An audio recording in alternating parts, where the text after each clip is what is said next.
Praise lord అండి pastor గారు. ప్రసన్న గారు పెద్దాపురం నుంచి అడుగుచున్నారండి ఈ విధంగా. నాకు బాప్తిసం నీటిలో ముంచి ఇవ్వలేదు. 2 చేతులతో అనగా దోషులతో ఇచ్చారు.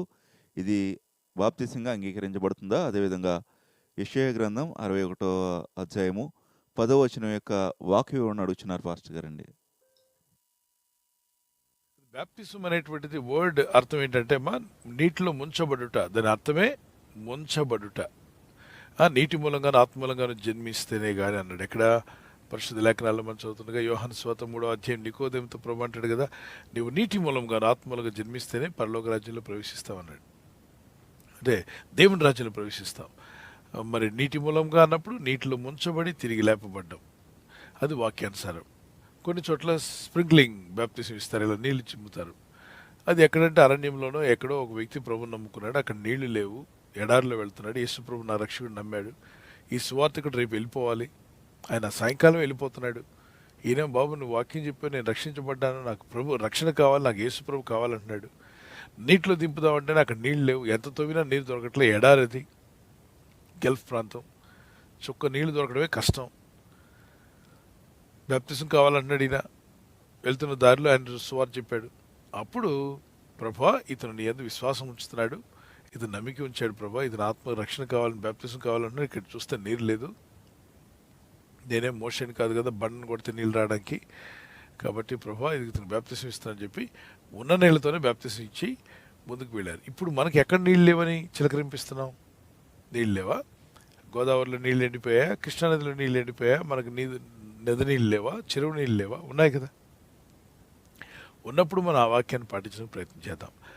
ఒకవేళ ఎవరైనా ఆ విధంగా తీసుకున్నట్లయితే, ప్రభునందు విశ్వాసం ఉంచారు, ప్రార్థనలో ఉంటున్నారు, పరిశుద్ధాత్మ పొందుకున్నారు, దేవుని వాక్యంలో ముందుకు వెళ్తున్నారు, అయితే మరి వాళ్ళని మళ్ళీ బ్యాప్టిజాల కోసం తొందర పెట్టినాకల్లా there already into the క్రీస్తుల వారు ముందుకు వెళ్ళారు.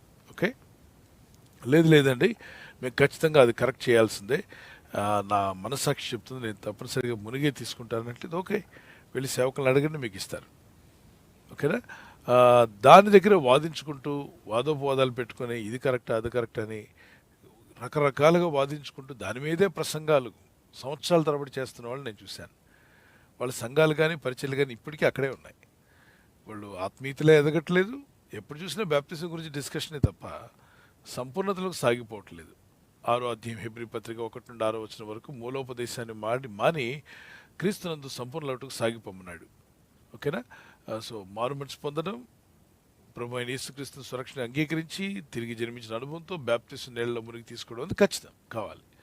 ఆ విధంగా జరగకపోతే ప్రభునందు విశ్వాసం ఉంచి ప్రార్థన చేసి అడగండి. ఇప్పుడు పెళ్లికి బ్యాప్టిజం ఇచ్చుంటారు. పెళ్లి బ్యాప్టిజం అంటే వాడు అసలు ప్రభునే ధ్యానించలే, పిల్లని ధ్యానిస్తూ మునిగాడు, ఆ నీటిలో ముంచే ఇచ్చారు మరి. కానీ వీడు బ్యాప్టిజం తీసుకునేటప్పుడు ఆ పెళ్లిపేటలో పక్కన వీడు ఆ అమ్మాయి తలలో మెడలో దండేస్తున్నట్టు గారెలండి ఇవి ధ్యానించుకుంటూ తీసుకున్నాడు. మరి అతను బ్యాప్టిజం ఎలా చెల్లుతుంది? అతను రక్షణ కొరకు తీసుకోలేదు, పరలోకం వెళ్ళడానికి తీసుకోలేదు, ఆ పాప క్షమాపణ కొరకు తీసుకోలేదు. మరి బైబిల్ ఏం చెప్తుంది? వారి పాపంలో ఒప్పుకుంటూ బ్యాప్టిజం పొందారు. చదవండి మత్తయి సువార్త, మీరు ఇంటికి వెళ్ళి చదువుకోండి, రిఫరెన్స్ రాసుకోండి, మీ ఇంట్లో ఉన్నారు కదా, ప్రేరేయకి చదువుకోండి. మత్తయి సువార్త 3వ అధ్యాయం 6-7 వచనాలు, లూకా సువార్త 3వ అధ్యాయం. అలాగే వారి పాపంలో ఒప్పుకుంటూ బ్యాప్టిజం పొందారు. మరి బ్యాప్టిజం అనేటువంటిది నీటిలో ముంచబడి తీసుకోవడం వాక్యానుసారం. అలా మారు మనసు లేకుండా బ్యాప్టిజం పొందిన వాళ్ళందరూ కూడా ఏదో నీటిలో ముంచారని వెళ్ళారు, మునిగి వచ్చేసారు తప్ప అది యేసుక్రీస్తుని రక్షణను అంగీకరించకుండా పాపక్షమాపణ అనే విషయం అపోస్తలుల గారి 2వ అధ్యాయం 37-38 కూడా ఉంటుంది. అయ్యలారా మేము ఏం చేయాలంటే, మీరు ప్రభువుని యేసునందు విశ్వాసం ఉంచండి, బ్యాప్టిజం తీసుకోండి, అప్పుడు పరిశుద్ధాత్మ అనే వరం మీకు అనుగ్రహింపబడుతుంది అన్నాడు. God bless you.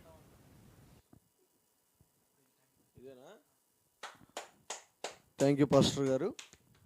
ఈ సమయంలో మరొక ప్రశ్న సహోదరి ఎస్తేర్ గారు తిరుపతి నుండి అడుగుతున్నారు. రోమీలకు రాసిన పత్రిక 10వ అధ్యాయం 7వ వచనం వాక్య ప్రకారం, ఎవడు అగాధములోనికి దిగిపోవును అనగా క్రీస్తును మృతులలో నుండి పైకి తెచ్చుటకు అని నీవు నీ హృదయంలో అనుకొనవద్దు. ఈ యొక్క వచనానికి వివరణ అడుగుతున్నారు. లేక ఎవడు అగాధంలోకి దిగిపోవును అనగా క్రీస్తును మృతులలో నుండి పైకి తెచ్చుటకు అని నీవు నీ హృదయంలో అనుకొనవద్దు. ఆ వివరణ, అయితే విశ్వాస మూలమగు నీతి ఇలాగు చెప్పుచున్నది, ఎవడు పరలోకంలోనికి ఎక్కిపోవును అనగా క్రీస్తును క్రిందికి తెచ్చుటకు, లేక ఎవడు అగాధంలోనికి దిగిపోవును అనగా క్రీస్తును మృదులలో నుండి పైకి తెచ్చుటకు అని నీవు నీ హృదయంలో అనుకొనవద్దు. అదేమని చెప్పుచున్నది, వాక్యం నీ యొద్దను నీ నోటను నీ హృదయంలోనూ ఉన్నది, అది మేము ప్రకటించు విశ్వాస వాక్యమే. అదేమనగా యేసు ప్రభు అని నీ నోటితో ఒప్పుకొని దేవుడు మృతులలో నుండి ఆయనను లేపినని నీ హృదయమందు విశ్వసించిన ఎడల నీవు రక్షింపబడదు. ఏలయనగా నీతి కలుగునట్లు మనుష్యుడు హృదయంలో విశ్వసించును, రక్షణ కలుగునట్టు నోటితో ఒప్పుకొను. ఇది సాల్వేషన్ గురించి ప్రభు మాట్లాడుతున్నటువంటి వచనం పరిశుద్ధాత్ముడు పౌలు ద్వారా మాట్లాడుతున్నాడు. అక్కడ ఉన్నటువంటి యూదులు, అలాగనే క్రీస్తుని ఎరగని క్రీస్తుని అంగీకరించినటువంటి ఒక గ్రూప్ కూడా ఉన్నారు అక్కడ. వాళ్ళు ఏం వాదిస్తారంటే మెస్సియా ఈయన కాదు, మాకు రక్షకుడు ఈయన కాదు. మెస్సియా వస్తే రోమన్స్ మీద ఫైట్ చేసి మాకు జయమిస్తాడు, రోమా సామ్రాజ్యాన్ని పడగొట్టి ఆ సామ్రాజ్యంతో మా చేతికి అప్పగిస్తాడు, ఆ మెస్సియా కొరకు మేము ఎదురు చూస్తున్నాం అంటే అలా కాదు నాయన, మృతుల్లో నుండి తిరిగి లేచిన యేసుక్రీస్తు ప్రభువే మీ రక్షకుడు, ఆయన ఎందుకు విశ్వాసం ఉంచండి. యేసు ప్రభు అని మీ నోటితో ఒప్పుకొని ఆయన మృతుల్లో నుండి దేవుడు లేపినని నమ్మినట్లయితే అప్పుడు ఆయన మీరు రక్షణ పొందుకుంటారు అని చెప్తున్నాడు. అంటే దాని అర్థం ఏంటి? యేసు ప్రభు శిలువలో మరణించింది నిజం, ఆయన ప్రాణం పెట్టి మరణించి మృతుల నుండి తిరిగి లేవడం కూడా సత్యమై ఉంది, ఆయన నమ్మండి అప్పుడే మీకు రక్షణ కలుగుతుంది అంటున్నాడు. God bless you.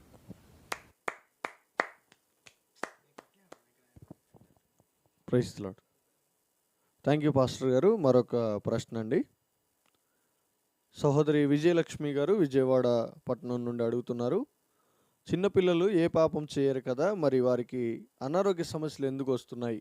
మరి కొన్నిసార్లు వారిని హాస్పిటల్లోకి తీసుకువెళ్తూ ఉంటారు, మరి మరలా అనారోగ్యం వారు గురవుతూ ఉంటారు. ఆ విధంగా ఎందుకు జరుగుతుంది? వారు పాపం చేయరు కదా అనేసి ప్రశ్న అడుగుతున్నారు.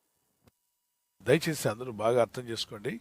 మనము జీవిస్తున్న ఈ భూమి అంటే ఈ భారతదేశమనే కాదు, భూగోళం అంతా, భూమండలము లేదంటే భూగోళం శపించబడింది. ఎప్పుడు శపించబడింది? అందుకే ఆదిలోకి వెళ్ళాలి.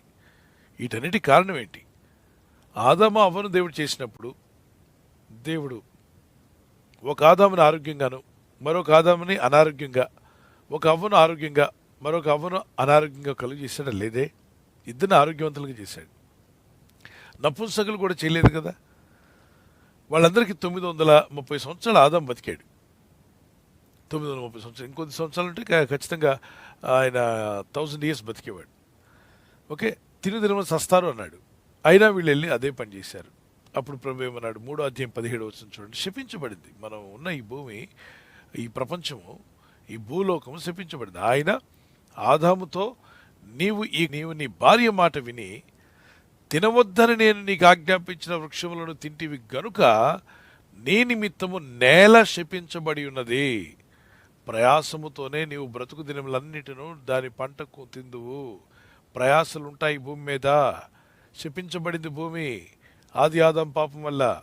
వాళ్ళ మీద శాపం వెళ్తే సచ్చూరుకుండేవాళ్ళు, మానవులు ఉండేవాళ్ళం కాదు మనం. కాబట్టి కృపగల దయగల దేవుడు వాళ్ళని శపించకుండా వాళ్ళని బట్టి భూమిని శపించాడు, వాళ్ళు నడిచే భూమిని. కాబట్టి ఈ భూమి మీద తెగుళ్ళు చూడండి. మనం మొక్క నాటుతాం, మొక్కలు నాటినప్పుడు మరి మేము కూడా కొన్ని మొక్కలు నాటాం, తెగుళ్ళు వస్తున్నాయి. అక్కడికి పురుగులు వస్తున్నాయి, కొన్ని పురుగులు వస్తున్నాయి. వాటికి మనం జాగ్రత్త చేసి మరి ఏం చేయాలో దాన్ని జాగ్రత్త పడినప్పుడు పోతున్నాయి.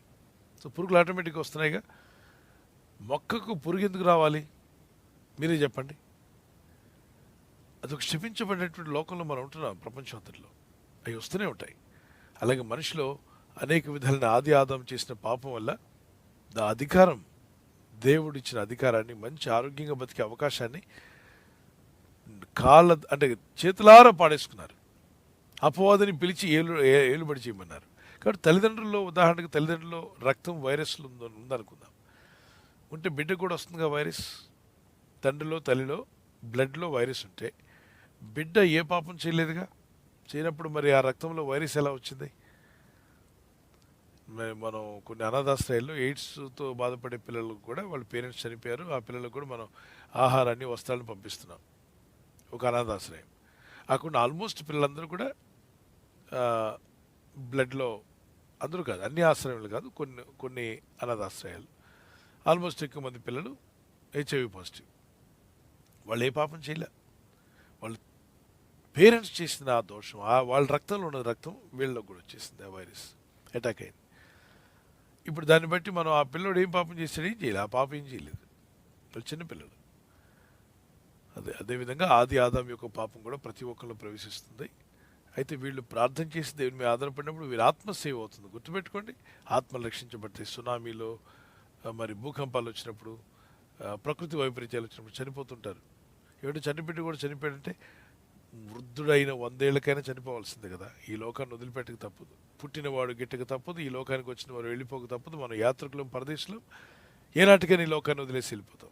కాబట్టి మనం సిద్ధపాటు కలిగి ఉండాలి. పిల్లలు అంటారా, వాళ్ళకి సిద్ధపాటు ఇవేం తెలియదు. వాళ్ళ ఆత్మను దేవుడు క్షేమంగా తీసుకెళ్తాడు, క్షేమంగా వాళ్ళ ఆత్మలు ఉంటాయి. అయితే భూమి మీద కొన్ని సఫరింగ్స్ అనేవి ఖచ్చితంగా ఉంటాయి. ఆది ఆదాం యొక్క పాపం వల్ల అందరికి పంచిపెట్టాడు ఆయన సఫరింగ్స్. ఈ సఫరింగ్స్ అనేవి భూమి మీద, సుఖ దుఃఖములు అనేవి భూమి మీద ఉన్నప్పుడు అందరికీ ఉంటాయట. ప్రార్థిద్దాం, దానికి కావాల్సిన జయించడానికి ద్వారం తెరుస్తాడు. అనేక విధాలైన జ్ఞానాన్ని దేవుడు మనుషులకు ఇచ్చాడు. వాటిని తెగులు రావచ్చు, వాటిని ఎలా జయించాలో మార్గాలు చూపిస్తాడు దేవుడు. దేవుని గనపరుద్దాం. ఏదో ఉన్నాయి కదా అని చెప్పి దేవుడిని దూషించుకుంటూ జీవించొద్దు. అది మానవులు చేసిన తప్పితం, దేవుడు చేసింది కదా. దేవుడు మంచివాడు కాబట్టి సూర్యవేలికి అందరి మీద ప్రకాశింపజేస్తున్నాడు, వర్షం అందరి మీద కుమ్మరిస్తున్నాడు. పీల్చే గాలి, మనం ఎన్ని క్రాకర్స్ పేల్చి గాలి అంతా పాడు చేసినా మళ్ళీ ఫ్రెష్ గాలిని పంపించి ఆక్సిజన్ మనందరికి ఇస్తున్నాడు. మానవాళి ముందుకు వెళ్ళడానికి సహాయపడుతున్నాడు. ఎన్నో శ్రమలు, శోధనలు వచ్చినా వాడు సాతానుడు ఎన్నో రకాల ఇబ్బందులు పెడుతున్నా వాటిని జయించటకు వైద్యమని, విద్య, వైద్యము, జ్ఞానము, మరి ప్రార్థనలు అన్నీ కూడా దేవుడు అనుగ్రహించాడు. మీ అందరూ సంపూర్ణ స్వస్థ పొందాలన్న ప్రార్థన. ఏమన్నా అనారోగ్యంతో ఉంటే చేపెట్టుకోండి. జలుబు, రంపులతో, ఈ వాతావరణ మార్పు వల్ల బాధపడుతున్న వారు, వైరస్ వల్ల కానీ, లెట్స్ ప్రే. సర్వశక్తిమంతుడా నీ నామములో ప్రార్థిస్తున్నాడు. ఎవరైతే సీరియస్గా అనారోగ్యంతో ఉన్నారో, ఐసీలో ఉన్నా, మరి ఎటువంటి బాధలతో ఉన్న ప్రభా, కనికరించేవాడు నీవే. నీ దయ చూపండి. With your compassion heal them Lord my God, deliver them Father, heal them completely master. విడుదల దయచేయండి ప్రభా, రక్షణ దయచేయండి. ఎందరైతే ఇబ్బందుల్లో ఉన్నారో వారందరి కొరకు ప్రార్థిస్తున్నాను. జలుబు, రంప, బలహీనతో, అనారోగ్యంతో బాధపడుతున్నవారు, వాతావరణ మార్పు వల్ల కానీ, అయినా వైరస్ వల్ల కానీ, ఏ బలహీనతో, వైరల్ ఫీవర్స్తో బాధపడే పిల్లలు కానీ, పెద్దలు కానీ, చిన్నలు కానీ, ఎముకలు విరిగి బాధపడేవారికి ఆ ఎముకలు అతకబడాలి తండ్రి, మళ్ళా కట్టబడాలి. యాక్సిడెంట్ అయ్యి గాయంలో ఉన్నవారు స్వస్థపడాలి. Heart problem, liver problem, kidney ప్రాబ్లంతో బాధపడుతున్నవారు, శిరస్సు మొదలు అరిపాదం వరకు ఏ ప్రాబ్లంతో ఉన్నా, ఓవర్ బ్లీడింగ్ ప్రాబ్లం, స్త్రీలకు సంబంధించిన రోగాలు, పురుషులకు సంబంధించిన రోగాలు, ఫైబ్రాయిడ్స్ అని, మరి సంతాన ఫలం లేకపోవడం, అనేక సమస్యలతో ఉంటుండగా చంటి బిడ్డల్లోనూ పెద్దల్లోనూ ప్రతి రోగం నుండి యేసు నామములో వీరికి విడుదల వచ్చునుగా కేస్తున్నాం. Be set free in Jesus name. Amen. Thank you Lord for healing. యేసు నామములో ప్రార్థిస్తుండగా ప్రభువా, అవును నీ కనికరం చొప్పున మరి గర్భఫలం లేని వారు గర్భఫలం దయచేయండి. Yes, గర్భంతో ఉన్న స్త్రీలకు, గర్భ సంచిలో ఉన్న శిశువుకి కాపుదలు ఇవ్వండి, ప్రొటెక్షన్ ఇవ్వండి. ప్రొటెక్ట్ చేసి సేఫ్ నార్మల్ డెలివరీ రైట్ టైంలో వరకు దయచేయండి. మీ నామాన్ని గర్పరచుకోమని యేసు నామములో అడుగుచున్నాం తండ్రి. ఆమేన్. ఆమేన్. ఆమేన్.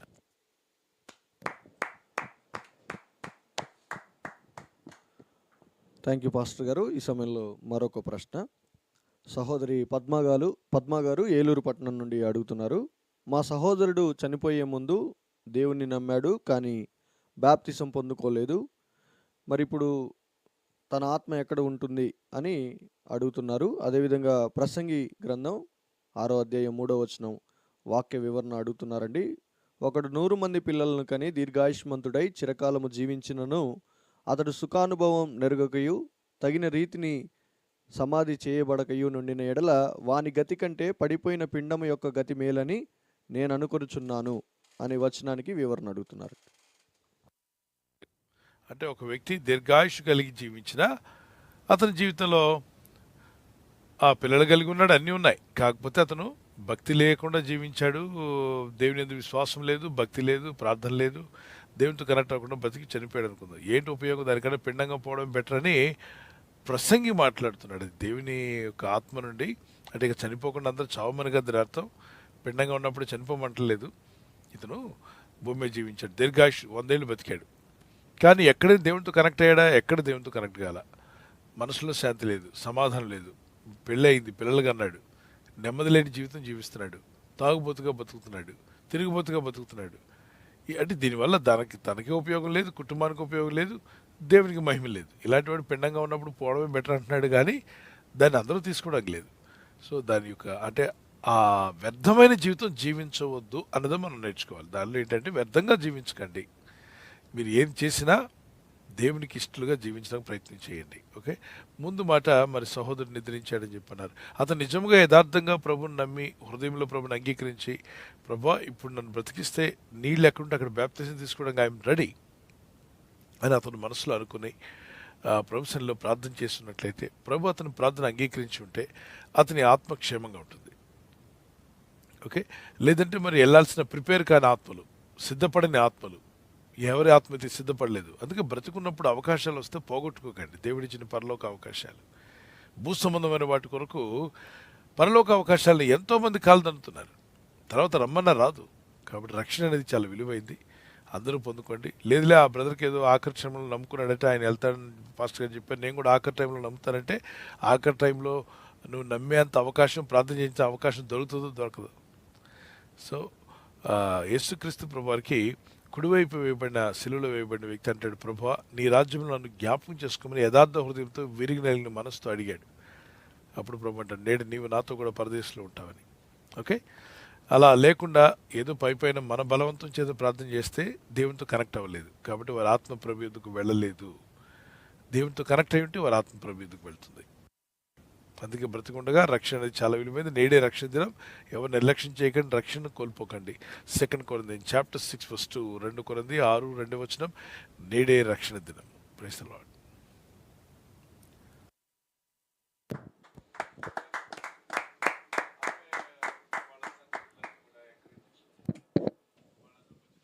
థ్యాంక్ యూ పాస్టర్ గారు. మరొక ప్రశ్న సహోదరుడు మహేష్ గారు వైజాగ్ నుంచి ఈ విధంగా ప్రశ్న అడుగుతున్నారండి. 1 కొరింథీ 4:5 వాక్య వివరణ అడుగుతున్నారు. కాబట్టి సమయము రాకమునుపు అనగా ప్రభువు వచ్చు వరకు దేనిని గూర్చి తీర్పు తీర్చుకుడి. ఆయన అంధకారమందుల రహస్యములను వెలుగులోనికి తెచ్చి హృదయములోని ఆలోచనను బయలుపరిచినప్పుడు ప్రతి వానికి తగిన మెప్పు దేవుని వలన కలుగును. ఈ యొక్క వాక్య వివరణ అడుగుతున్నారు పాస్టర్ గారు. ప్రభు వచ్చేంత వరకు దేనిని గురించి ఏం చేయొద్దు? తీర్పు తీర్చుకుని. ఈయన నరకానికి పోతాడు, ఆయన దొంగ సేవకుడు, ఈయన అలాంటి వాడు, ఈ పరిచర్య మంచిది కాదు, అది నిజం వాక్యానుసారం లేకపోతే వాక్యానుసారము కాదు అని చెప్పు. అంతేగాని నోటుకొచ్చినట్టుగా దుర్భాషలాడుతూ, నోటుకొచ్చినట్టుగా మాట్లాడుతూ తీర్పులు తీరుస్తున్న వాళ్ళు ఉంటారే, వాళ్ళందరూ చిక్కబడినట్టే. వలలో పడిన చేపల్లాగా గిజగిజ కొట్టుకోవడమే. ఇక్కడ నోరుంది కదా అని మాట్లాడిన ప్రతి ఒక్కడు పట్టబడతాడు. చూడండి వాక్యం ఏం చెప్తుందో, తీర్పు తీర్చవద్దు.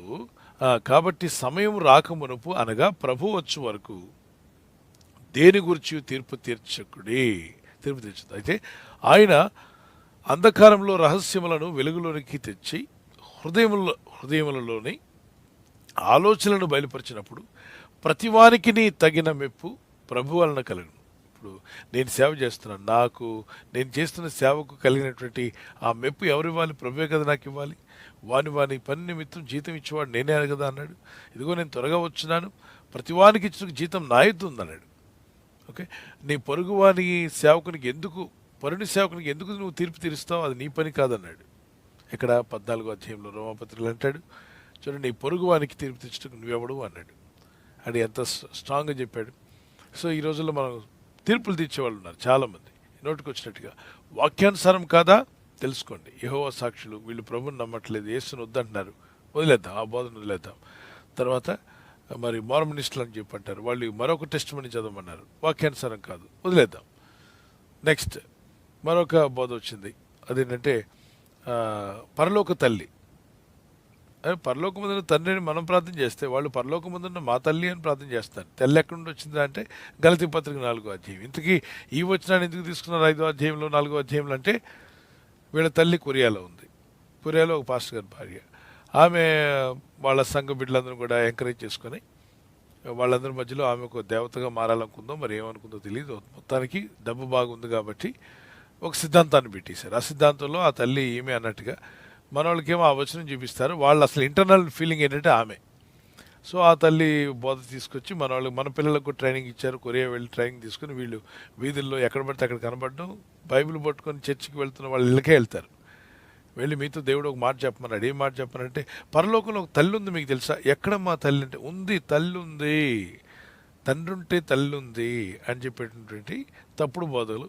అరే మంచి సువార్త చెప్పొచ్చు కదా, ఇంత డబ్బు ఖర్చు పెట్టి పిల్లలందరికీ ట్రైనింగ్ ఇచ్చి దుర్బోధ ఎందుకు చేయాలి? అపవాది ఎప్పుడు కూడా దారి తప్పించే వాటికి సహాయపడతాడు, సరైన వాక్యం చెప్పే వాళ్ళని వ్యతిరేకిస్తాడు, దారి తప్పించే వాళ్ళని ఎంకరేజ్ చేస్తాడు.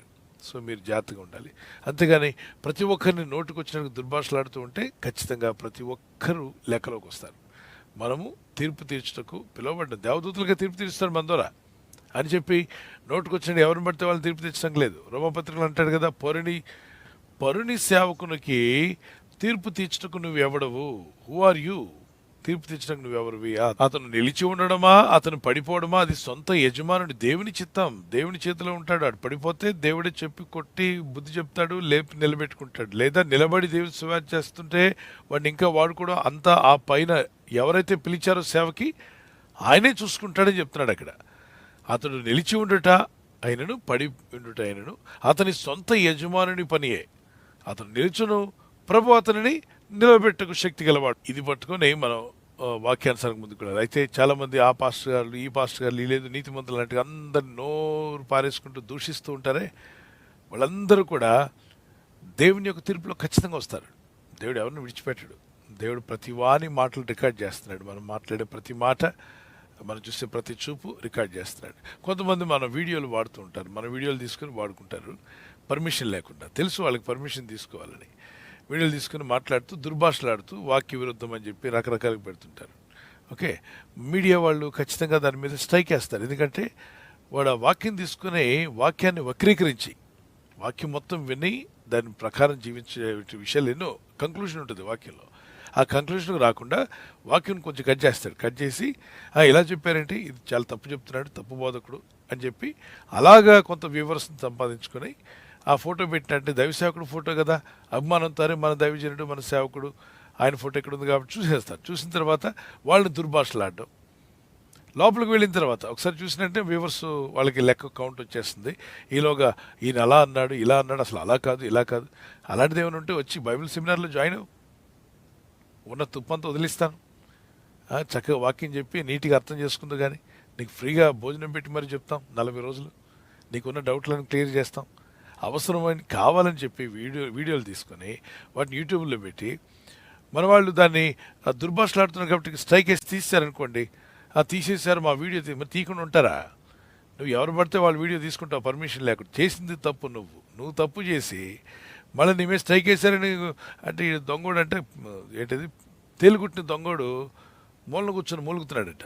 తేలిగుట్టిన దొంగ ఈడే దొంగ, చేసిన పనే దొంగ పని చేశాడు. వేరే వాళ్ళు వీడియో తీసుకుని వాళ్ళ మీద దుర్భాషలాడాడు. మరి స్ట్రైక్ పడుతుంది. దేవుడి స్ట్రైకులు కూడా పడతాయి, భూమి మీద మరి మీడియా స్ట్రైకులు కూడా పడతాయి. కనుక మనకి దేవుడిచ్చిన వాటిని సువార్త చేసుకుంటూ వెళ్ళండి. నీకు ఒక ఛానల్ ఉంటే ఛానల్లో సువార్త చేసుకుంటూ వెళ్ళు. ఎంత చేస్తావు చేయి, ఎన్ని ఆత్మలు సంపాదిస్తావు. కోట్ల మంది ఉన్నారా నాయన రక్షించబడిన వాళ్ళు. నీకు దగ్గర సత్యం ఉంటే సత్యాన్ని బోధించి వేలాది ఆత్మల రక్షణలు రోజు రోజుకి రక్షించు. ఎవరు వద్దన్నారు? నువ్వు సత్యమైన వాక్యం అంటున్నావు కదా, ఎవరి దగ్గర ఉంటే సత్యంగా మీరే కట్టుకోండి. పెద్ద చర్చి కట్టండి, లేదు పెద్ద చర్చి వద్దన్న చిన్న చర్చి కట్టండి, అది కూడా వద్దు. సరే వాక్యం చెప్పండి, మీకు ఏది కావాలో, మీరు దేవుడు ఏది ఇచ్చాడో, మీకు ఎందుకొరకు దేవుడు మిమ్మల్ని పిలిచాడో ఆ పిలుపు మీరు నెరవేర్చండి. అంటే మిమ్మల్ని దేవుడు పిలిచింది వాళ్ళని తిట్టడానికి వీళ్ళని తిట్టడానికే అంటే వీళ్ళు దౌర్భాగ్యులు. ఎవరైతే సేవకులు తిడతామని వచ్చారో వాళ్ళంతా దౌర్భాగ్యులు, సేవకులు కాదు వాళ్ళు. సేవకుడు సేవ చేస్తాడు. ఇప్పుడు నేను పిలువబడ్డాను, నా పని సువార్త పని చేయడం, ఆత్మ రక్షించడం, మీకు వాక్యం అందించడం, వాక్యాహారం మీకు సిద్ధపరిచి ఇవ్వడం, మీ డౌట్ క్లియర్ చేయడం, మిమ్మల్ని దేవునితో ఐక్యపరిచి ఏ విధము చేతనైనా మీ ఆత్మలు దేవునితో నడవాలి, పరలోక రాజ్యంలో చేర్చబడాలి, ప్రభు రాకళ్ళు ఎత్తబడాలని మా ప్రయాస. ఇది ఒక రోజా 2 రోజుల ఉదయం సాయంకాలం ఆ పనులన్నీ పక్కకు నెట్టేసి ప్రార్థనలో వాక్యోపదేశం అందిస్తూ దేవునికి అందరూ ట్యూన్ అయ్యి దేవుని వాక్యంలో ముందుకు వెళ్ళాలి. వాక్య లేఖనాలు చదువుతూ మనం వెళ్తున్నాం కదా, ఇది ఎంత గొప్ప భాగ్యము. దీన్ని చూసి వారం లేనటువంటి, దీన్ని చూసి అసూయపడేటటువంటి అనేక మంది ఇక్కడ వాళ్ళు చెప్తుంటే ఎవరు వింటలా, చెప్దామంటే లైవ్లో ఎవరు కూర్చోట్లా, ఎవరో కొద్దిమంది సేవకులు చేస్తున్న వాళ్ళ మీద పడి ఏడవాలి. అంటే ఇక లోకంలో ఇలాంటి వాళ్ళు చాలామంది ఉంటారు. దేవుని బిడ్డలను మనం చూడాల్సిన దేవుని వైపు చూస్తూ ముందుకు వెళ్ళాలి. మరి ఒక్కొక్క సేవకుడి మీద ఒక పిలుపు ఉంటుంది కదా, వీళ్ళ మీద ఈ విమర్శలు చేసే వాళ్ళ మీదకి విమర్శ పిలుపు ఉందా? విమర్శించేవాడు మహా సభకు లోనగునన్నాడు మత్తయి సువార్త 5వ అధ్యాయం 21, 22, 23 వచనాలు చదివారా లేదు మరి వీళ్ళు. ద్రోహులారా అంటే వాడు ఏక నరకాగ్నిగూడంలో పడేస్తా అన్నాడు. విమర్శిస్తే కారణం లేకుండా కోపపడితే వాడు మహాసభకు లోనవునంతాడు. చూడండి మత్తయి సువార్త 5:20, నరహత్య చేయవద్దు. నరహత్య చేయువాడు ఏమన్నాడు పాత నిబంధనలో పూర్వీకులతో దేవుడు చెప్పిన నరహత్య చేయొద్దు అంటే అసాసినేషన్ అంటారు. ఈ క్యారెక్టర్ అసాసినేషన్, ఒకరు ఫోటో పెట్టి వాళ్ళని హేళన చేయడం, అది కూడా క్యారెక్టర్ అసాసినేషన్. అంటే మనుషుల ముందు కావాలని ఆ వ్యక్తుల్ని దుర్భాషలాడే విధంగా అంటే ఆ వ్యక్తి మీద దురభిప్రాయం కలిగే విధంగా నువ్వు కలుగజేస్తున్నావు అంటే ఖచ్చితంగా you are doing something wrong which is against word of God. వాక్యానికి విరుద్ధమైన పని చేస్తున్నాడు. వాళ్ళు సేవకులు కాదు, వాళ్ళ బుద్ధులే అపవిత్రమైన బుద్ధులు. చూడండి ఆ వాక్యం చూడండి ఏమంటాడు ప్రభు అన్నాడు, నరహత్య చేయవద్దని. నరహత్య చేయువాడు విమర్శకు లోనగనని పూర్వీకులతో చెప్పబడిన మాట మీరు విన్నారు కదా, మరి ఇప్పుడు నేను చెప్తున్నాను కొత్త నిబంధనలు అంటాడు ప్రభు. 20వ వచనం, 21 తర్వాత 22వ వచనం చదువుతాను. నేను మీతో చెప్పున్నదేమనగా, తన సహోదరుని మీద కోపపడు ప్రతివాడు దేనికి లోనగునట? విమర్శకు లోనవుతాడు. అంటే దేవుడు వాడిని తీర్పులోకి తీసుకొస్తాడు. ఎందుకు నీ సహోదరుని మీద కోపపడ్డావు, ఏం అవసరమని? సేవ చేస్తున్న సేవకులు నువ్వు కూడా చేయొచ్చు కదా, దానికంటే గొప్ప సేవ చేయొచ్చు కదా. నీ దగ్గర సత్యం అంటే ఇంకా ఎక్కువ చెప్పుకోవచ్చు కదా, ఎక్కువ ఆత్మలు సంపాదించవచ్చు కదా. నువ్వు వెళ్ళి వెంపడి ఏడుస్తూ వాళ్ళని ఎందుకు దుర్భాషలాడుతున్నావు? తన సహోదరి మీద కోపపడు ప్రతివాడు విమర్శకు లోనగును. తన సహోదరిని చూసి వ్యర్థుడా, యూజ్లెస్ ఫెలో అని చెప్తే హోప్లెస్ అని, యూజ్లెస్ అని, నువ్వు వ్యర్థుడివి అని చెప్పినట్లయితే వ్యర్థుడా అని చెప్పిన వాడు మహాసభకు లోనగును. అంటే మహాసభ అంటే ఏంటండి? అటు దేవదూతల మధ్యలోను దేవుని పరిశుద్ధుల మధ్యలోను వారిని దేవుడు నిలదీసి, ఎందుకు నా దాసుని కానీ నా దాసురాలు కానీ ఈ విధంగా అవమానపరిచామని కఠినమైన శిక్ష ఉంటుంది వాళ్ళకి, మామూలుగా శిక్ష కాదు. ద్రోహి అని చెప్పువాడు ఎక్కడికి వెళ్తాడు? డైరెక్ట్గా క్రైస్తవుడు అయి ఉండి మరొక సేవకుడిని కానీ మరొక సహదాసుని కానీ ద్రోహి అని చెప్తే, ద్రోహం చేయని వాడిని, ద్రోహం చేయలేదు మేలు చేసేవాడిని ద్రోహి మంచోడు కాదని చెప్తే ఎక్కడికి వెళ్తాడట? నరకాగ్నిలోకే. మరి క్రైస్తవుడు కదండి, దేవుడు పడేస్తాడు. ఇక్కడ వీడు ఇతరులకు నరకం చూపించాడు కాబట్టి మరి వీడికి నరకం చూపించాలి కదా దేవుడు. కాబట్టి నిత్య నరకాగ్నిగుండంలో బాగా వేడిగా ఉన్న దగ్గర ముంచుడు లేపడేవాడు పని ఖచ్చితంగా పెడతాడు. ఇక్కడ వాక్యం చూడండి, అర్థం చేసుకోండి. అందుకే పొరుల జోలికి పోవద్దు, కుక్కల వంటి సేవకులుగా ఉండొద్దు అన్నాడు. దుష్టుల వలె ఉండొద్దు అన్నాడు. అపహాసకులు కూర్చుండు చోటను కూర్చుండొద్దు అన్నాడు. యెహోవా ధర్మశాస్త్రం మందు ఆనందించు దివారతో దాన్ని ధ్యానించేవాడు ధన్యుడు. ఎవరు ధన్యులు అంటే విమర్శించే వాళ్ళు ధన్యులు కాదు, మరి అపహాసకులు. వాక్యం చెప్తుంది కదా, దుష్టుని ఆలోచన చెప్పున్నాడు. ఒక దుష్టులు చాలా ఆలోచనలు ఇస్తుంటాడు, అవి పక్కన పెట్టాయి. దేవుడిచ్చిన ఆలోచన, పరిశుద్ధాత్ముడు ఇచ్చిన ఆలోచన ప్రకారం నడుచుకోండి. పాపుల మార్గంలో నిలవద్దు. పాపులు ఎప్పుడు పాపాలు చేయాలని చూస్తుంటారు, వాళ్ళు ఎప్పుడు పాపం కొరకే పరిగెడుతూ ఉంటారు. వాళ్ళంటే నువ్వు ఉండొద్దు, వాళ్ళతో పాటు నిలబడొద్దు. అపహాసకులు కూర్చుండే చోటను కూర్చోవద్దు. అంటే అపహాస్యం చేస్తూ సేవకులను అపహాస్యం చేసినా వాడు పక్కన మనం కూర్చోకూడదు. వాడు యూట్యూబ్లో మనకు వెళ్ళి లైక్లు ఊఫరు బంపర్ అని చెప్పామంటే మనకు కూడా ముడుతుంది. ఎందుకంటే వాడే అపహాస్యం చేస్తున్నాడు. అపహాస్యం చేసేవాడికి నువ్వు వత్తాసు పలికితే నిన్ను వదిలిపెడతాడు దేవుడు. వాడి తాట నీ తాట కూడా తీస్తాడు. ఎందుకంటే బుద్ధిహీనుడు పక్కన కూర్చొని నువ్వు బుద్ధి లేని వాళ్ళ ప్రవర్తించదు. ఎందుకంటే అపహాస్యం చేయు వాడిని పక్కన కూర్చుంటే దేవుడు కోపం వస్తున్నాడు. అపహాసకులు పక్కన కూర్చోవద్దన్నాడు. అంటే నువ్వు అపహాస్యం చేయలేదు, వాళ్ళు పక్కన కూర్చున్నావు అంతే. మేబీ లైక్ కొట్టావేమో, మేము వాళ్ళతో పాటు ఏఎస్ఎస్ వత్తాసు పలికేవేమో. ఖచ్చితంగా నీకు కూడా వాడు చేసిన పాపంలో నీకు సగం పంచిస్తాడు దేవుడు. వాడికి ఇచ్చిన శిక్షలో నీకు కూడా ఇస్తాడు అంటాడు. కాబట్టి అపహాసకులు కూర్చుండు చోటను కూర్చుండగా యెహోవా ధర్మశాస్త్రం మందు ఆనందించు దివారతం ధ్యానించబడ్డానండి. ఇన్ని వాక్యాలు ఉన్నాయండి. ఎంత వాక్య సంపద దేవుడు ఇచ్చాడు. వాక్యం ధ్యానించి ప్రార్థించి ప్రజలకు వాక్యాన్ని నేర్పించవచ్చు కదా. సరే, ఎవరైనా తప్పుగా మాట్లాడుతున్నారు అనుకుందాం. ఎవరు అనుకున్నట్లయితే ఎంతోమంది ఉన్నారు. కాల్వినిజం ఉంది, మరి ఎన్నో డినామినేషన్స్ ఉన్నాయి ప్రపంచంలో. మార్మనిస్టులు ఉన్నారు, యెహోవా సాక్షులు ఉన్నారు. ఒకళ్ళ ఇద్దరా? యెహోవా దేవుడు తల్లి గురించి మాట్లాడే వాళ్ళు ఎన్నో తప్పుడు సిద్ధాంతాలు ఉన్నాయి. వాళ్ళందరి దగ్గరికి వెళ్ళి నువ్వు సరి చేయగలుగుతున్నావా? ఎవరిని సరి చేసావు చెప్పు? వాళ్ళు చేసుకుంటూ పోతున్నారు, వాళ్ళు ఎక్కడ ఆగలా, వాళ్ళు చేసుకుంటూ పోతున్నారు. మరి నువ్వు ఆపినా వాళ్ళు ఆగేవాళ్ళు కాదు, నీ వల్ల కాదు అన్నప్పుడు నీ దగ్గర సత్యం ఉంటే సత్యాన్ని బోధించి, ప్రతిరోజు సత్యాన్ని బోధించి అనేక ఆత్మల సత్యంలో నడిపించి పరిశుద్ధతలోకి వాక్యంలోకి నడిపిస్తూ, సరే ఇప్పుడున్నటువంటి సేవకులందరికన్నా ది బెస్ట్ సేవకుడు అనుకో, మరి బెస్ట్ విధంగా నడిపించుకో. కోట్ల మంది ఉన్నారు, రక్షించు, దేవుని బలపరచు. అంతేగాని తీర్పులు తీర్చుకుంటూ కూర్చుంటే దేవుడు మనందరికీ ఎవరు తీర్పు తీర్చినా విడిచిపెట్టాడు, ఖచ్చితంగా పట్టుకుంటాడు. అందుకే దేవుని యందు భయభక్తి కలిగి జీవించడం మంచిది. ఓకే,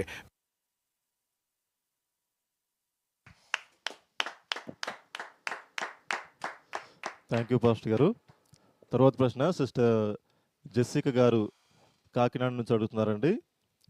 విశ్రాంతి దినం అంటే శనివారం ఉంటుందా లేదంటే ఆదివారమా అని ప్రశ్న అడుగుతున్నారండి. విశ్రాంతి దినము అన్నట్లయితే మరి పాత నిబంధన ప్రకారంగా శనివారమే కాబట్టి 7వ దినమున విశ్రాంతి తీసుకున్నారు.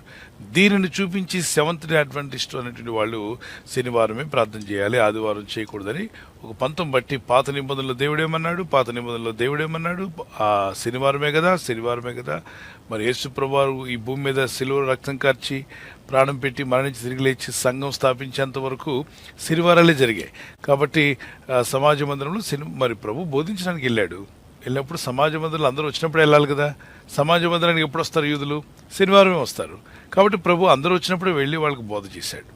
ఓకే, కాబట్టి యేసు ప్రభువారు 2 దినాలను కూడా శనివారమే ఆచరించారంటారు. కానీ మనిషి కుమారుడు శనివారం కోసం, ఆయన విశ్రాంతి దినం కోసం కాదు. విశ్రాంతి దినము మరి మనిషి కుమారుడి కొరకు, కానీ మనిషి కుమారుడు విశ్రాంతి దినం కోసం కాదన్నాడు.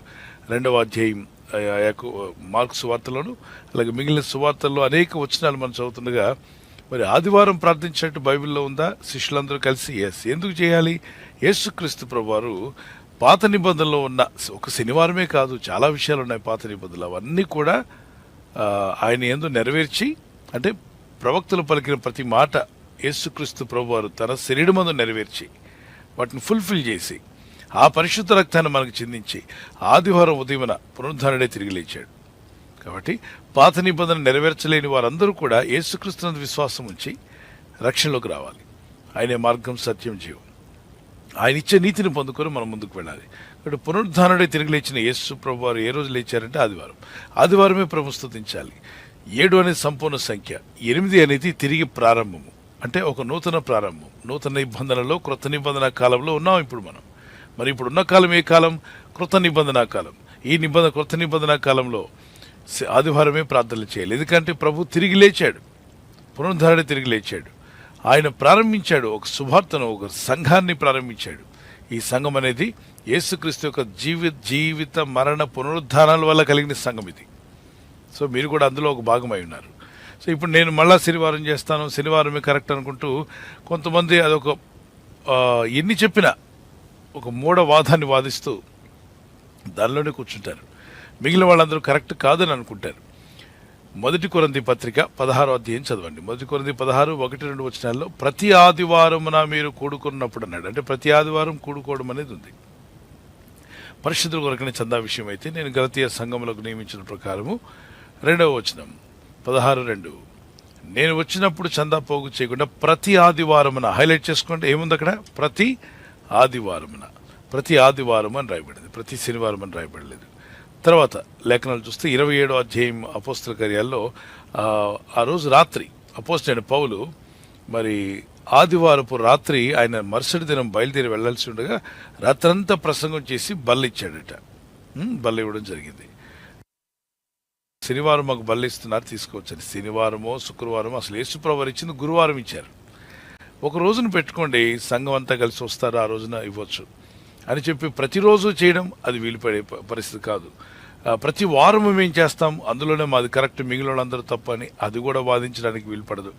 3 వారాలకో 4 వారాలకో 1 వారానికో ఎలాగైనా బలలు తీసుకుంటూ ప్రభునందు ఉంటున్నావా లేదా అని ముఖ్యం. సో యేసుక్రీస్తు ప్రభువారు చెప్పారు, ఆయన ఎందుకు విశ్వాసం ఉంచి బల తీసుకునేటప్పుడు ఎలా తీసుకోవాలి. ఆ రొట్టె యేసుక్రీస్తు ప్రభువారి యొక్క శరీరం అని, ఆ ద్రాక్షరసం అనేటువంటిది యేసుక్రీస్తు ప్రభువు యొక్క రక్తం అని, ఆ ఒక రొట్టెలోని ఒక భాగాన్ని అందరూ కలిసి తీసుకుంటున్నామంటే యేసుక్రీస్తు ప్రభువారి యొక్క శరీరంలో నీవు నేను అందరం చేర్చబడ్డామని, మనమంతా క్రీస్తు అనగా యేసుక్రీస్తు ప్రభువారి యొక్క బాడీగా అనగా సంఘంగా ఉన్నామని, సంఘానికి శిరస్సు యేసుక్రీస్తు ప్రభువారని, శరీరము నేను తీసుకుంటున్నప్పుడు నేను ప్రభులో, ప్రభు నాతో ఉంటున్నాడు, నిత్య జీవానికి వారసులుగా ఉంటున్నాము.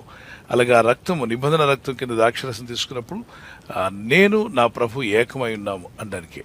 కొందరు దీన్ని అదేంటండి సోమవారం నుండి శనివారం దాకా చేసిన పాపాలన్నీ పోవాలంటే 4 వారాలకు ఒకసారి తీసుకుంటే ఎలాగా, వారం రోజులు పాపం పోవడమే కష్టం, అలాంటిది 4 వారాల పాపం ఒకసారి ఎలా పోద్ది? కాబట్టి పాపాలు పోవడానికి బల్ల తీసుకుంటున్నారు కొంతమంది. ఇది వాక్య విరుద్ధం, ఇది వాక్య జ్ఞానం లేక మాట్లాడడం. పాపాలు పోవడానికి బల్ల తీసుకోమనలేదే. అలాగైతే వీధుల్లో మనం బల్ల పెట్టి టేబుల్ మీద, అయ్యా ఐలారా రండి, మీ పాపాలు పోవాలంటే ఇదిగోండి రొట్టెను ద్రాక్షాసం తీసుకొని మీ పాపాలు పోతాయని షాపింగ్ మాల్ దగ్గర, జాతరలో, ఎక్కడ పడితే అక్కడ వీధుల్లో రోడ్ల మీద పెట్టచ్చు కదా. పెట్టి రండి రండి మీ పాపాలు పోతాయి ఇది తీసుకోండి అంటే వచ్చి దారిని పోతున్న ప్రతి ఒక్కరు తినేసి వెళ్తాడు. పాపాలు పోతాయా? రొట్టె ద్రాక్షాసం దానికోసం కాదు, పాపాలు పోవడానికి కోసం కాదు. ప్రభునందు ఉన్నటువంటి మనమంతా ఆయన ఎంత సెలవు మరణం, ఎంత త్యాగము యాగము చేస్తే ఆ రోజు మనకు రక్షణ వచ్చింది. ఆయన మన పాపములు భరించి ఆయన శరీరాన్ని మన కొరకు అప్పగించాడు, ఆయన రక్తం మన కొరకు చిందించాడు. ఇది నా ప్రభు యొక్క శరీరము, ప్రభు యొక్క రక్తం అని వివేచించి తీసుకోవడం. అలా కాకుండా ఏదో రొట్టుందని చెప్పి తీసుకొని నోటుకు వచ్చినట్టు తినడం, ఆ ద్రాక్షరసం నాకు ఇవ్వడం చెప్పి అవతల చేతిలో ఉన్న వారిని కూడా లాక్కొని తాగడం, ఇది తిండిపోతులు చేసే పనులు చేయకూడదు, అయోగ్యంగా చేయకూడదు, యోగ్యంగా చేయండి. ఇది ప్రభు శరీరం అని, ప్రభు యొక్క రక్తం అని వివేచించి తీసుకోండి. ఓకే, అది శనివారం ఇస్తున్నారా, లేకపోతే శుక్రవారం రాత్రి ఇస్తున్నారా, మరి ఆదివారం రాత్రి ఇచ్చారా? ఆదివారం రాత్రి ఇచ్చినట్టుంది. ప్రభు రాత్రి భోజనం ఉంది కాబట్టి రాత్రి తీసుకోవాలి, పగలు తీసుకోకూడదు అంటాడు మరొక ఆయన. ఇది వింత వాదనలు ఇవన్నీ. వాక్యం యొక్క విషయాలను ఎరుగక ఎవరికి తోచిందని ఆ మాట తీసుకొని దాన్ని హైలైట్ చేసుకొని యాంప్లిఫైడ్ చేసి ఇదే కరెక్టు, మా సంఘమే పరలోకం వెళ్తుంది, మిగిలిన సంఘాలన్నీ రైతు బజారుకి వెళ్ళి దోసకాయలు కొనుక్కుంటాయి, మేము మాత్రం పరలోక రాజ్యం వెళ్తాం. ఈ అతిశయం అన్నమాట. ఎవరికి తోచినట్టుగా వాళ్ళ అతిశయం. దయచేసి అందరూ దేవుని పిల్లలే. యేసుప్రభు వారు అందరినీ ప్రేమిస్తున్నాడు. దేవుని యందు భయభక్తి కలిగి వాక్యంలో మారు మనసు పొంది రక్షణ పొందిన వారందరూ ఏ సంఘానికి చెందిన మనమంతా ఇది యేసయ్య బిడ్డలమే. ఏ డినామినేషన్లో ఉన్నా నువ్వు క్రీస్తు వాడవే. అది తెలుసుకొని అందరూ కలిసి దేవుని కృపలో ఎదగాలి. ఓకేమా? 1 కొరింథీ పత్రిక 11వ అధ్యాయం 23వ వచనం నుండి 31వ వచనం వరకు మీరు చదివితే మీకు అర్థమవుతుంది ఈ బల్ల గురించి. అయితే మీకు ఏదైనా నొప్పో బాధో బలహీనత వస్తాయి. ఎవరో చెప్పొచ్చు, ఆ బల్ల నువ్వు సరిగా తీసుకోలేదు, అందుకే నీకు నొప్పి పెట్టాడు దేవుడు, బాధ పెట్టాడు. ఇది మళ్ళీ ఇంకో అనాలోచితం. ఎందుకంటే బలహీనలు అవుతారు. అయోగ్యంగా తీసుకున్నట్లయితే వాళ్ళు కొందరు నిద్రిస్తారని ఉంది కదా. అయోగ్యంగా తీసుకోవడం అంటే ఇది ప్రభు శరీరము, ప్రభు రక్తం అని వివేచించకుండా అక్కడ రొట్టె అక్కడ పెట్టేసి ఉంటే అందరికాడికి దోచుకుని తినేటువంటి వాళ్ళు కొంతమంది తిండిపోతులు ఆ రోజు కొరంథీ సంఘంలో బయలుదేరారు. విపరీతంగా ఆ ద్రాక్షరసం తాగినప్పుడు మొత్తలో పడిపోయిన వాళ్ళు కూడా ఉన్నారు. సో అందువలన అపోజిట్ పౌలు అంటున్నాడు, అయోగ్యంగా అది ఏమి గమనిస్తున్నావా, అది అందరి కొరకు ఏర్పాటు చేసింది. ఏదో కొద్ది భాగం తీసుకొని, ప్రభువా నేను నీలో ఉన్నాను, నీవు నాలో ఉన్నావు, నీ యందు నేను విశ్వాసం ఉంచి నన్ను నిత్య జీవానికి వారసునిగా చేసావని గ్రహించడానికి తీసుకోమని ప్రభుని స్తుతించమని ప్రభు చెప్తే, వీళ్ళు అందరికాడికి దోచుకుని తింటున్నారట. వాళ్ళు అయోగ్యంగా ఉంటున్నారు. వాళ్ళ గురించి చెప్పిన ఆ మాట మనందరి సంఘాలన్నీ కూడా అర్థం చేసుకొని యోగ్యంగా తీసుకోవాలి. అయితే ఈరోజు తలనొప్పి వస్తే అదిగో అందుకే వచ్చింది, మీ ఆయనకు బాగాలేకపోతే అందుకే బాగాలేదు, ఇది విపరీతమైనటువంటి ఆపాదిస్తూ ఉంటారు. పాపం వీళ్ళకు కూడా వాక్యం అర్థం కాక, లేకపోతే వాళ్ళకి తెలిసిందే గొప్పదనుకోవడమో, అమాయకంగా అప్పుడప్పుడే రక్షణలోకి వచ్చిన వాళ్ళ మీద రుద్దేస్తూ ఉంటారు. దయచేసి అలా రుద్దకండి. ఎవరు కూడా వాక్యం చదవనివ్వండి, ప్రార్థన వినివ్వండి. దేవుడు ప్రేమ కలిగిన వాడు. ఆయన విశ్వాసం నుంచి ముందుకు సాగండి. God bless you. ప్రభు మిమ్మల్ని దీవించుగాక.